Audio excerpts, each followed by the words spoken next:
nigga. God damn it. Well, my top 5 has been mentioned previously by my partner here. My top 5, number 5, is gonna slide in with Lil Brother. Ooh, yeah. Because the hip hop needs Lil Brother. Yes, sir. They don't just need Fonte. Sometimes they need Fonte and Big Pooh together. You feel me? Right. But yeah, I'm glad they got back together and dropped this project. Yeah, I ain't thinking that was gonna happen. It's like something. It's like wishing for Outkast to drop a project. You feel me? You think that's ever gonna happen? That's surprised. Unfortunately, that's not gonna happen. Yeah. But we're not even gonna talk about that. But we did get a Little Brother project. We got a Little Brother project. A lot of Little Brother. That's right. You know, I love this project top to bottom. The lyrics, the concept is there. The blackness is there. We need this. Thank you guys. Yeah, appreciate man. It. You know, I always need people that speak back to the culture and you know, get some insight, man. A lot of this ignorant shit. Yeah. Need some of this real shit, man. Something. Take it back. Something to grow on. Take it back. Yeah, man. So definitely, top 5, man. It's a dope list, bro. There's no, you ain't gonna find a sorry album in top 5. All sorry artists, man. So when I tell you an artist name that you just ain't familiar with, understand something wrong with you. Ain't nothing wrong with me. So I tell you, my nigga YMB Corday in this motherfucker. If you don't know about it, you Lost Boy, cause this is Lost Boy CD right here was fucking classic already off this young man. My first time hearing this nigga before. Shit, I don't know. You found some more of this nigga shit? Have I haven't really looked because this CD was that good. I didn't need to go really back. Hosey. You right about that. I can see why you say that. But yo, this nigga's nice, man. It's fucking beyond words, man. If you ain't heard it, like, I would need 1,000 words to talk about it, so I ain't gonna get into it, man. Like, I've been around him, you know what I'm saying? I heard some good shit from this shit. Did some shit that I can stick with, man. It's some shit that you hear about throughout the CD is about family matters, you know what I'm talking about? You gonna see that shit on here, man. Cause hell, broke in the motherfucker. Broke in the motherfucker. Broke than a motherfucker. This nigga just quoting tracks off the motherfucker. That's how I'm doing, man. We'll get into it later, man. But that's my top 5 right now. I mean, when we in the list, you know it's going down. So my number 4 project, you know, that's where we at with it. You know? It's hard to nail these CDs down once it gets down to here. You know, real shit. I ain't gonna lie. But when it comes down to it, at this point, it comes down to concept. You know. Yeah. And what you're doing with the music. Yeah. So my number 4 is gonna have to be Add 2, the Jim Crow musical. Yeah. I want to say this was a late entry. You know, it came out late in the year. And even when I did listen to it, it took me a while to really get into it because there was so much other shit, you know, that would try to take you away from a CD like that. Yeah. But the fact that he gave us a lot of blackness and a lot of truth. 3/5. Oh yeah, man.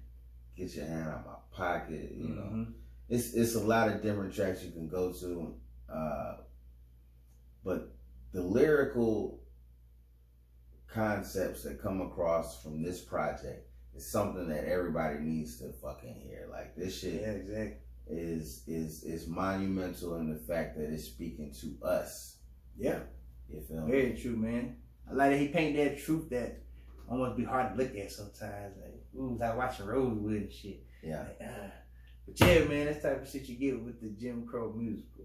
So, you know, good one right there, man.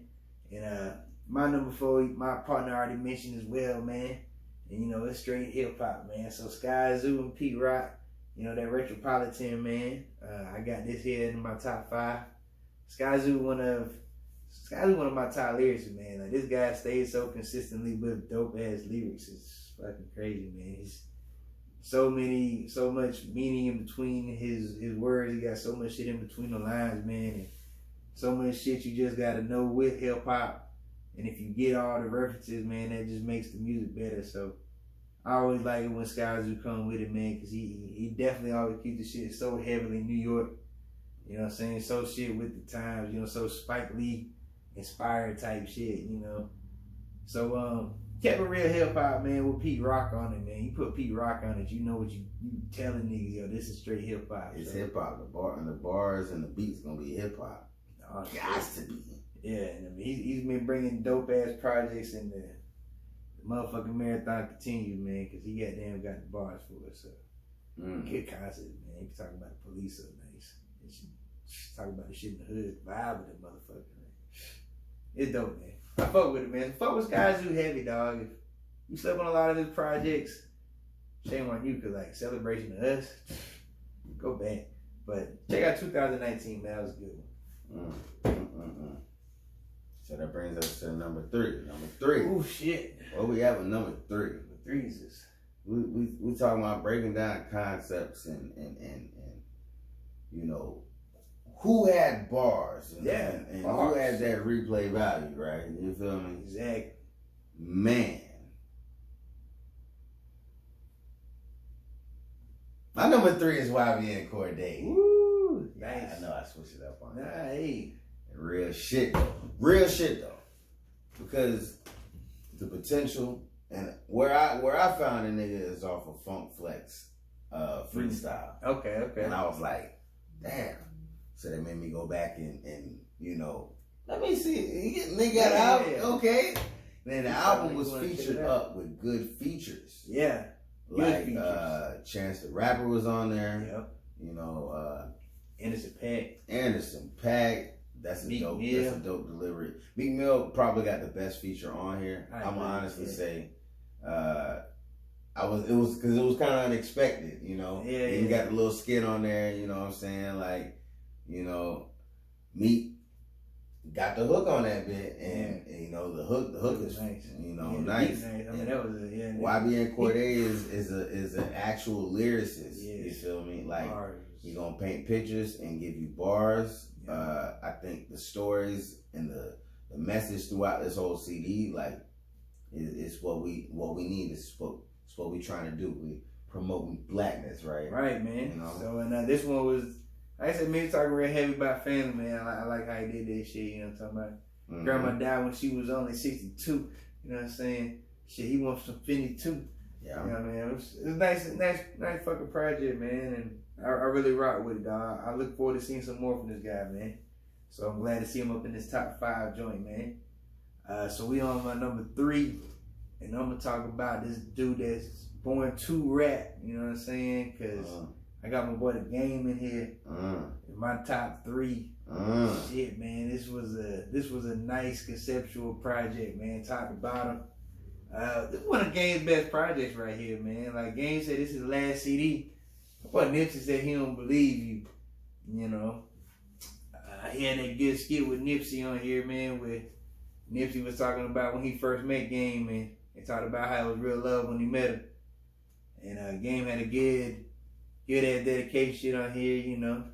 Had good, when we talk about good features, man, it's not just, you know, you got some good names you go hire, but you can tell when artists really dig your concept and see what you're trying to do. And they bring something to that track to make it special. Like they want this project to succeed, and I felt like that's what I got from the features of the Game project, man. So you know, one of my biggest gripes with Game City is it's too long. Too motherfucking long. You know what I'm saying? But this is where the old hip hop come in, man. This is what I'm talking about, like, cause if it was a double disc, like, you know, and that's where it was. You got to see that's where he had that skit in between where, you know, where it's like right after the death of Nipsey Hussle, it kind of goes into a skit where it breaks the CD into 2. You know what I'm saying? And so it kind of is that, you know, but niggas ain't buying this, man. You gotta put the shit all on and win at the 3-point. Yeah. But you know what I mean? I did that because that's why I get a lot of the replay value from. Because sometimes I don't bump the whole CD back to back, but I might come to bump 3 songs here, I might bump 4 songs here if I'm in this mood. So a lot of the replay value comes from that too, man. Having that variety of tracks. This ain't no Chris Brown, man. You know what I'm talking about? We ain't doing it like that. But yeah, this fucking nigga 300 bars, nigga. You know the Game be long as fuck with his shit. 300 bars of running was a 15-minute song, man. At least, since I got 40-something tracks with Chris Brown, you know what I'm saying, 30 of them is gonna, you know, get them hoes naked, you know, so it don't matter. Nah, Game brought that straight pain on this. You want no hoes on this shit. None of that. Well, you know what I'm saying? It's all about the hip hop. It's all about the concept. It's all about the bars. So I can dig it. I can dig it.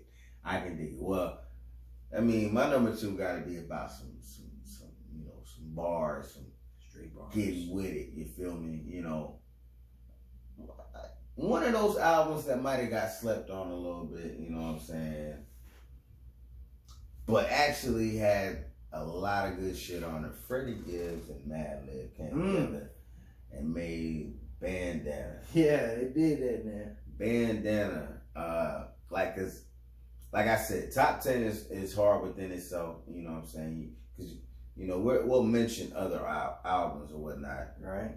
But, you know, within this class, this was one of the best out of this class as far as, you know, a lot of these artists have been dropping numerous projects. So when you get one that's good with the right producer, you feel me? Like, it just, everything clicks and it works, you know. That's true there. Now that's a good one there, man. Because that's something I did fuck with, man. The Half Man, Half Cocaine was.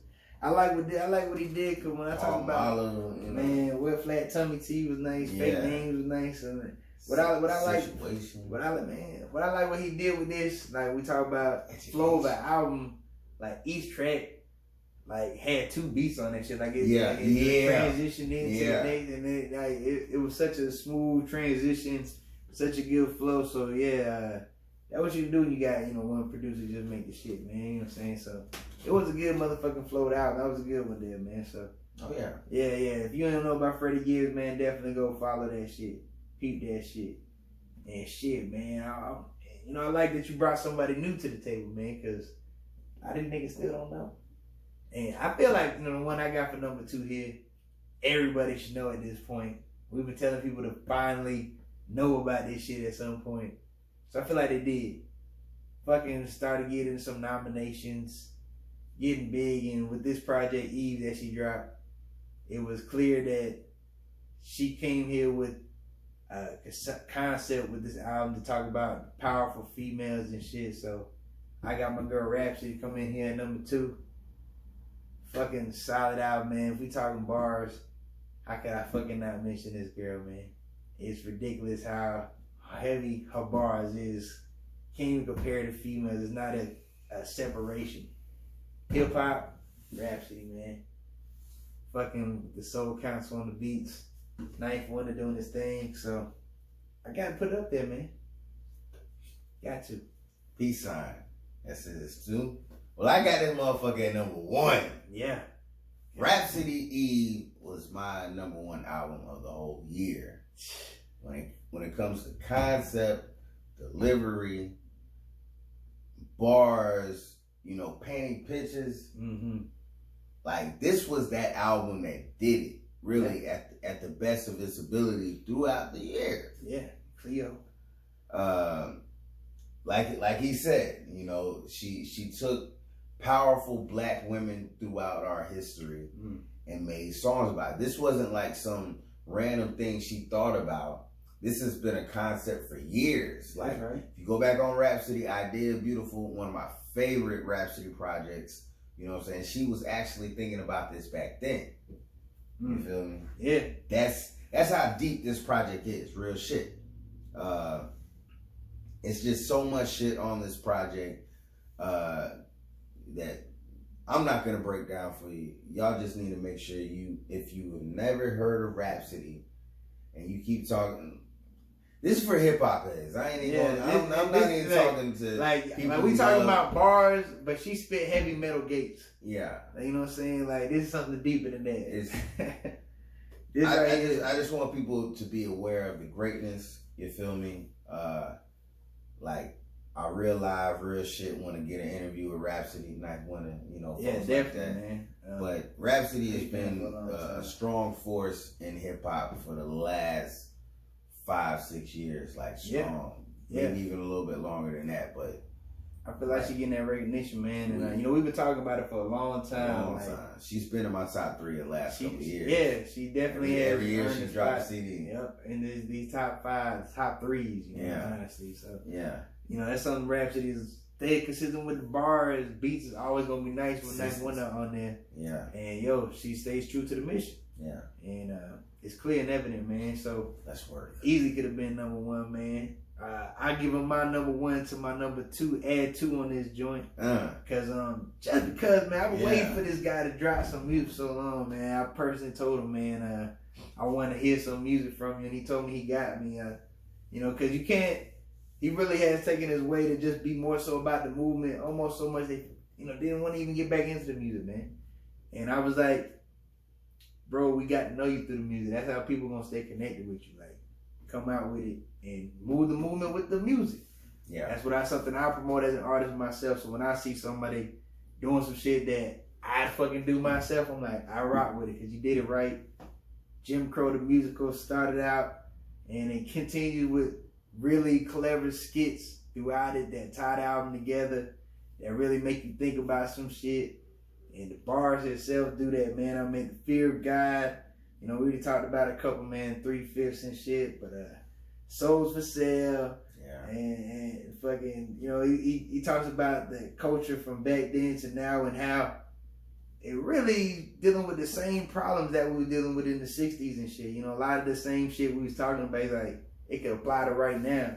Yeah. So, but we talk about some straight bars. His Homecoming he had on here is just a nice ass, a little break from the, he get deep, but he get a little break with his Homecoming. But my track on here, man, is Willie Gets Lynched. That was a good one, man. He really put you in the mind of the Willie Lynch theory and see how that shit really still works against us, man. So. Oh yeah. Definitely something I'm gonna say is my top number 1 album this year. Shine Spot on my boy Add 2, man, cause Rhapsody is fucking truth, man. They done some projects together back in the day. They have. I love to see them come back. Go look. Yeah, so Kool-Aid. Whew, nice shit, man. But so